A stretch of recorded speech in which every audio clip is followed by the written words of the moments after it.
Chairman, and thank you, gentlemen, for being here today. I want to follow up a little bit on what Mr. Reyes and what Mr. Romer were talking about, exactly what the process is here for planning. You're planning a war against Al-Qaeda and terrorism. Mr. Black, you've said that that plan was put in writing, and we have access to review that, and we'll do that. I'm assuming it outlines the requirements that you feel that you need to do. You need to conduct this war effectively, outlining personnel requirements, resource requirements, and perhaps also a review of what you may or may not be able to do because of legal legal requirements or executive orders and those types of things. You then go through a process where, you know, the budget requests come to Congress. We pass a budget. Mr. Tennant then comes back and says, you know, Mr. Black, here's your resources. Here's what we've got for you. And then what happens at that point that you go back and you say to George and say, I can't do my job with this? You know, these are the risks that we are going to encounter. The essence of counterterrorism is, or the problem of counterterrorism is, the harder you work, Yep. and the more effective you are, the more work you create for yourself. Right. So you're in a constant state of requiring more and more to keep up with the problem. And the better you are, you know, the more agents you have, the more reports you produce, the more people you have overseas, the more work is generated, the more success you have.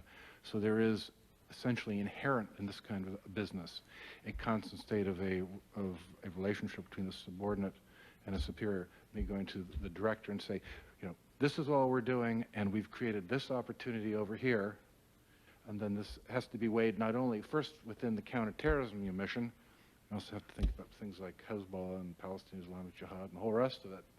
So you have that going on, and then that has to be, if it goes outside of that process, it's going to have to be coordinated with the director and the director of operations in terms of other specific areas that are of key interest. But again, counterterrorism was always the highest priority.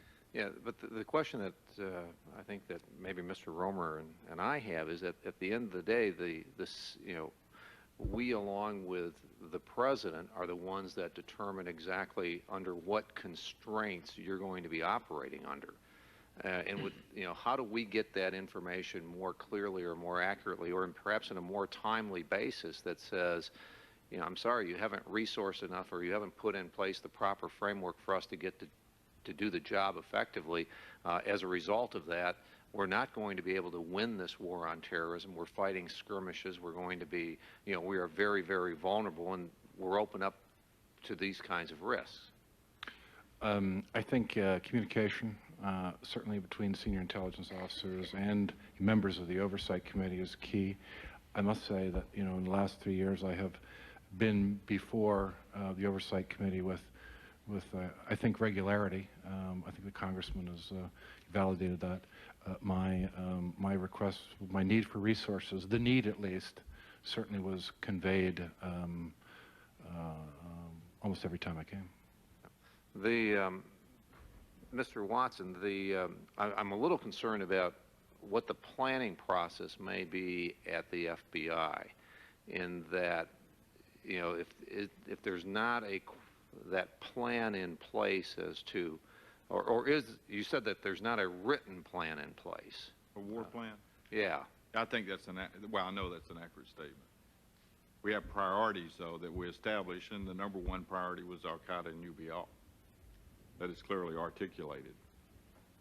It's a number one priority, but I don't know what, if that doesn't translate into specific allocations of resources, specific allocations of personnel, and those types of things. I mean, I don't know what it means, and if you've got a number one priority, do you have three number ones, and the war on terrorism became number 4, you know, the 4th number one priority?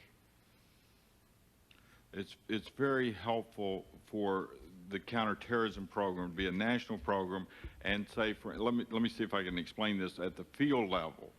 What do you want Little Rock to do with limited counterterrorism resources? Right.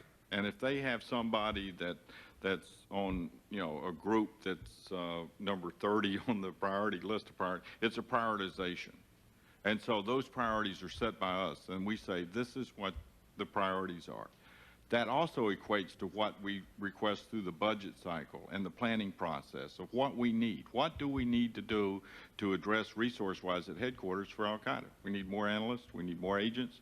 We need better technology. We need, the intelligence piece, reports writers, et cetera. I don't want to mislead anybody by saying we didn't understand that process. I thought the question was, do you have a 5-paragraph op order against Al-Qaeda and the war that was declared on them in '98? The answer with that was no, but did we understand what the threat was? Did we know what we were trying to do? Yes, it was. And it drove the budget request as part of the budget request for counterterrorism. It also, budget request included domestic terrorism issues. We had the Winter Olympics coming, for instance.